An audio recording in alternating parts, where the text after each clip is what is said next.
Anies Baswedan singgung 3 hal pelemahan demokrasi. Itu tontonan pada waktu malam tahun baru. Langsung direspon oleh PAN, oh itu tidak ada hubungannya dengan Indonesia. Nasdem senggol KPU sebagai wasit. Bagaimana menurut kalian? Apakah ini sebuah wacana yang cocok dengan Indonesia atau hanya sebatas wacana dari produk film Brazil? Menurut analisis saya, Assalamualaikum warahmatullahi wabarakatuh. Salam sejahtera untuk kita semua. Pecinta masa depan negeri, tegakkan kebenaran, lawan ketidakadilan.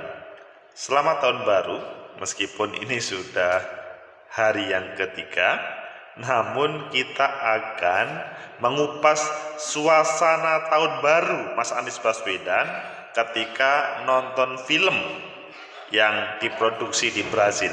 Ayo kita baca di beberapa media, selanjutnya nanti kita analisa apa yang terjadi. Pertama kita lihat di Kompas, Anies Baswedan singgung 3 upaya pelemahan demokrasi. Ini adalah produk tahun baru. Kalau kita lihat di CNN Indonesia, Anies bicara demokrasi melemah saat wasit dikuasai, lawan disingkirkan. Kok ngeri ya? Ini maksudnya ini adalah produk tontonannya atau memang sebuah kritik? Oke, kita lihat yang ketiga di Detik. Nasdem senggol Ketua KPU soal Anies bicara erosi demokrasi kuasai wasit. Wah, ini yang merupakan salah satu disinggung dalam film tersebut. Dan yang terakhir adalah di Tribun News, judulnya agak berbeda. PAN, unggahan Anies soal upaya pelemahan demokrasi di Brazil tidak ada hubungannya dengan Indonesia. Wah, ini kan agak berimbang. Ada yang pro, ada yang kontra. Ayo pilih mana yang kalian? Oke, kita pilih di CNN, nanti yang ada di lainnya kita hubungkan. CNN Indonesia, Anies bicara demokrasi melemah saat wasit dikuasai, lawan disingkirkan. Ini adalah judul yang kelihatannya serius, tetapi apakah ada hubungannya dengan Indonesia? Ayo kita baca. Jakarta, CNN Indonesia, mantan Gubernur DKI Jakarta sekaligus bakal calon Presiden Partai Nasdem, Anies Baswedan membagikan pandangannya usai melihat film dokumenter berjudul The Age of Democracy yang diproduksi 2019 di platform nonton secara daring. Film dokumenter ini bercerita soal perjalanan politik Lula da Silva sebagai Presiden Brazil. The Age of Democracy 2019 digarap sinias perempuan asal Brazil, Petra Costa. Jadi ya memang film dokumenter dan maksudnya real ini terjadi di Brazil. Tapi apakah ini merupakan sindiran atau hanya sebuah seni? Ayo kita lanjutkan. Dokumenter ini lalu bercerita tentang upaya penyingkiran terhadap melalui pengadilan terhadapnya, maksudnya terhadap presiden melalui pengadilan yang kontroversial alias atas tuduhan korupsi pada 2021, Mahkamah Agung membatalkan hukumannya, kata Anies lewat unggahan di akun media sosial Instagramnya. Menyaksikan The Age of Democracy, kata Anies, mengingatkan pada buku How Democracy Is. Jadi ketika melihat film itu, seakan-akan melihat mengingatkan terhadap buku Bagaimana Demokrasi Mati yang ditulis Steve Levinsky dan Daniel Ziblatt.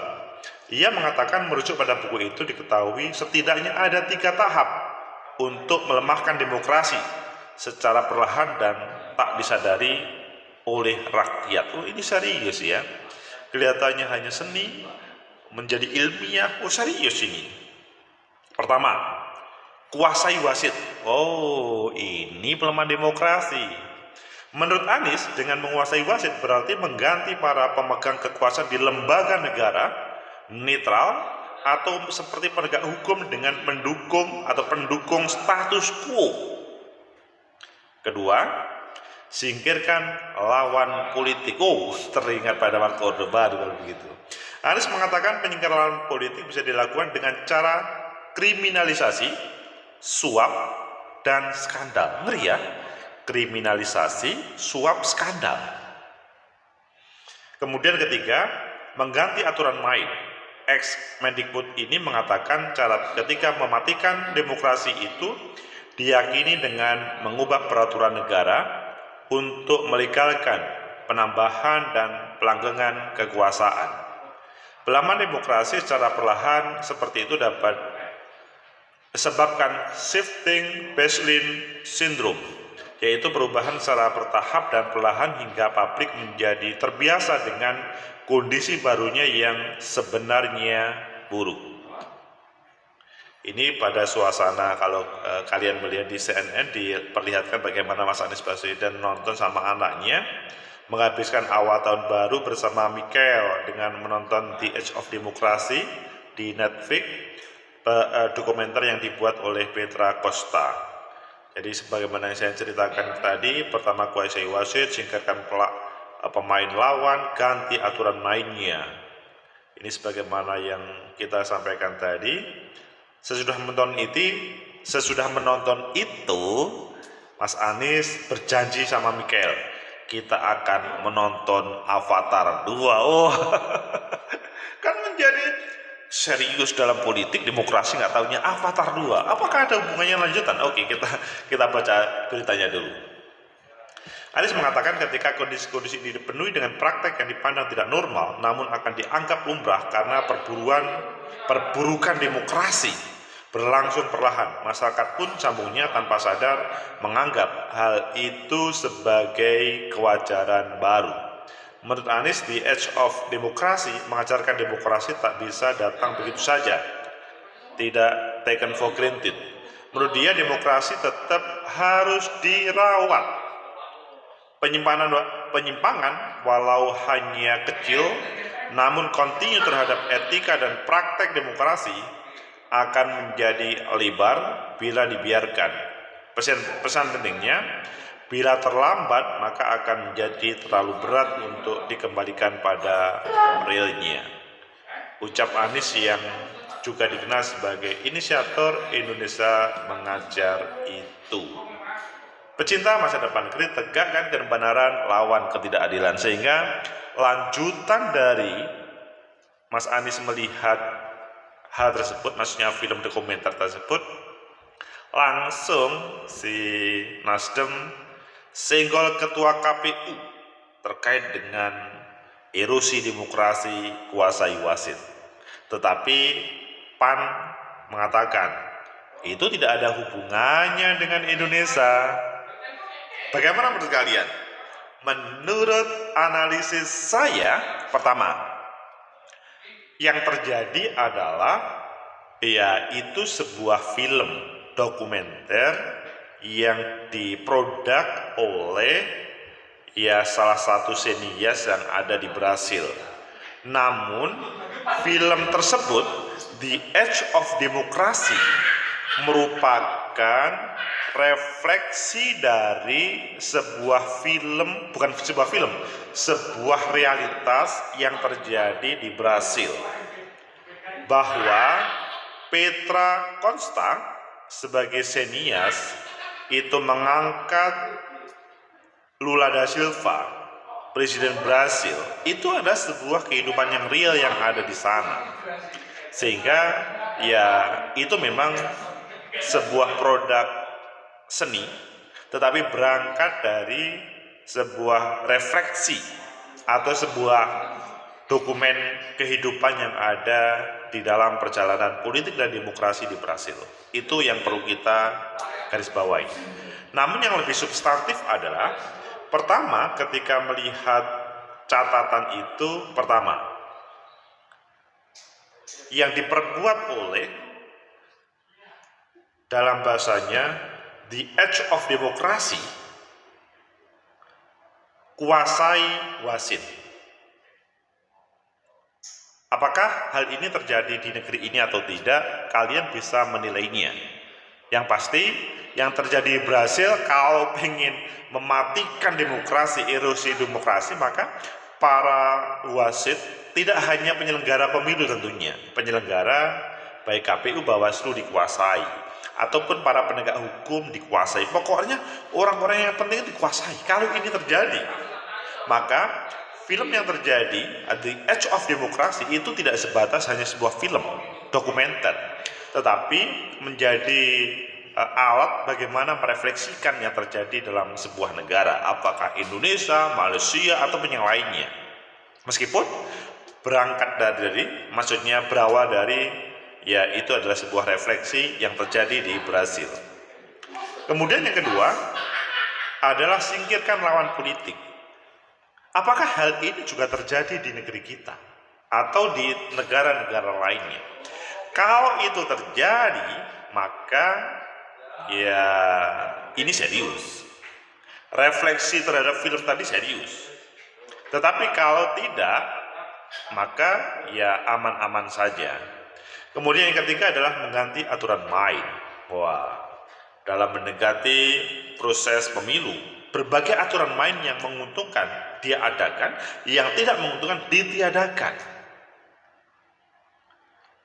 Itu analisa pertama. Jadi sebetulnya yang terjadi adalah sebuah tontonan yang menarik, namun berangkat dari sebuah kehidupan politik dan demokrasi di Brasil dan ditawarkan ke publik. Apakah di negara-negara yang ada di dunia bagi yang menonton ya, karena kan ini kan seni ya, seni film, apakah ada hubungannya atau tidak? Kalau ada, maka cobalah taruhlah aktivis politik, aktivis demokrasi merefleksikan terkait dengan film tersebut, dan pasti semuanya akan melawannya. Sehingga apakah di negara taruhlah Indonesia itu terjadi atau tidak, silahkan kalian bisa merefleksikan. Loh, bagaimana menurut Agus M. Fauzi Official? Nah, kalau menurut saya sih terkait dengan kuasai wasit, ya kalian bisa melihat kalau penyelenggara pemilu jelas mereka adalah orang-orang independen. Seandainya ada orang-orang yang tidak independen, maka mereka harus segera diganti. Pokoknya ada indikasi mengarah kepada salah satu calon, mengarah kepada misalkan partai tertentu, segera harus diganti. Karena ini menjadi tamparan sebagaimana terjadi di Brasil. Tidak hanya di penyelenggara pemilu ya, tetapi di mana kalau diceritakan di situ adalah misalkan para hakim, para jaksa, ini yang wasit, hakim MK, kalau mereka sudah terintervensi oleh taruhlah kekuasaan, lah ini harus difikirkan ulang. Maksudnya orang yang tidak mempunyai power untuk mengarah ke sana, maka bergerak, berdiskusi, dan kemudian merefleksikan apakah ini akan membahayakan terhadap negara atau tidak. Jadi kuasai wasit menjadi perhatian besar bagi kita. Kita masih ingat bagaimana pada waktu Orde Baru ataupun Orde Lama ya. Pada waktu Orde Lama, Orde Baru, lebih khusus mungkin yang paling kita ingat adalah ketika Orde Baru dekat dengan reformasi. Waktu itu bagaimana negara menguasai para wasit tersebut. Dan sebetulnya para aktivis demokrasi termasuk mahasiswa sudah mengingatkan supaya tidak macam-macam terhadap proses demokrasi yang ada di negeri ini. Namun yang terjadi adalah pemilu 97 dipaksakan untuk hadir. Dan dengan berbagai cara intinya begitu. Tapi yang terjadi tidak berapa lama. 1 tahun sesudah reformasi, atau 1 tahun sesudah pemilu, terjadi sebuah gerakan reformasi. Kekuasaan gampang ditumbangkan oleh kekuatan reformasi demokrasi tersebut. Ini jangan sampai terjadi. Karena kalau terjadi, apa yang terjadi pada waktu reformasi itu akan mudah terulang. Begitu juga yang terjadi di Brasil. Kemudian yang kedua, singkirkan lawan politik. Apakah hal ini sudah mengarah kepada singkirkan lawan politik di negeri ini? Kalau menurut saya sih masih baik-baik, normal-normal saja ya. Tetapi kalau ada indikasi menyingkirkan lawan politik dengan mengambil semua kekuatan partai, mengambil semua kekuatan yang ada di civil society, itu akan bahaya. Bagaimanapun demokrasi itu merupakan kekuatan, perbedaan yang ada itu merupakan kekuatan yang ada di negeri ini. Kalau dimatikan maka tidak ada check and balancing dari para kelompok civil society dan partai politik. Maka di sini keberadaan lawan politik itu merupakan semacam power untuk mengingatkan para penguasa. Taruhlah misalkan saya penguasanya, maka kalian adalah sebagai lawan politik. Maka kalau saya akan menghilangkan para lawan politik, sebetulnya malah rugi. Karena apa? Tidak ada satupun orang yang berani mengingatkan kita. Apalagi kemudian saya sebagai penguasa itu sangat kejam. Dikit-dikit masukkan penjara, dikit-dikit masuk KPK dan lain-lainnya. Itu sangat bahaya. Padahal sebetulnya keberadaannya itu kita butuhkan. Begitu juga terkait dengan yang ketiga, mengganti aturan main. Janganlah ini mengganti aturan main. Jadi aturan main itu dibuat bukan untuk kekuasaan. Aturan main itu dibuat bagaimana sebuah negara menjalankan demokrasi dengan baik.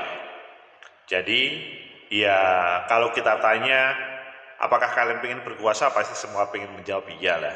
Apakah kalian ingin selalu menjadi presiden, menjadi menteri, menjadi gubernur? Pasti iya deh. Itu manusiawi.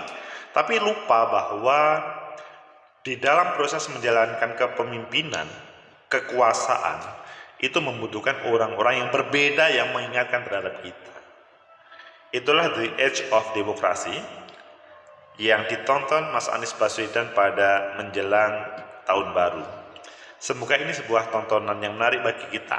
Dan pesannya adalah, ayo kita membangun negeri itu secara elegan. Mereka yang merupakan wasit kita tetapkan sebagai wasit yang baik, yang netral terhadap semua kelompok. Tidak hanya pada salah satu kelompok, bahkan pada kekuasaan pun harus netral. Meskipun mungkin terkait dengan honor dia itu dari negara, tapi tetap harus netral. Begitu juga terkait dengan lawan politik. Dalam hal yang paling kecil ya, kalau dalam tema agama itu kan setiap kepala ada pendapat. Kuluroksin proyun, wah ngeri ya, seperti Pak Ustadz. Setiap orang itu mempunyai pendapat yang di situ berpotensi berbeda. Perbedaan itu bukan berarti menjadi lawan yang negatif, tapi coba kita lihat sebagai kekuatan, akan menjadi bagus. Jadi kita akan menjadi balance ketika mengelola sebuah negara. Maka seandainya kita tidak ada yang membalancing, bisa-bisa kita menjadi koruptor yang hebat. Itu enaknya kalau ada lawan politik yang tanpa kita bayar kemudian hadir. Coba bayangkan sebuah negara tanpa ada lawan politik, bisa-bisa bagaimana membayar untuk menjadi seakan-akan demokratis. Kemudian yang ketiga, catatan yang ketiga adalah bagaimana penggantian aturan main itu kita jauhkan. Bagaimana catatan yang terjadi di Age of Demokrasi itu kemudian tidak ada. Aturan main, hukum itu dihadirkan untuk kebaikan bersama. Hukum itu bukan untuk kekuasaan, tetapi bagaimana negara demokrasi itu berjalan baik. Kita ngomong enak saja, yang pasti ayo sesudah itu kita menyongsong 2024 itu dalam bahasanya Anies Baswedan, nonton The Avatar 2. Maksudnya ya menikmati sebuah perjalanan sampai 2024 tidak harus 3 hal itu hadir. Semoga bermanfaat. Like, subscribe, comment, and share. Sampai jumpa.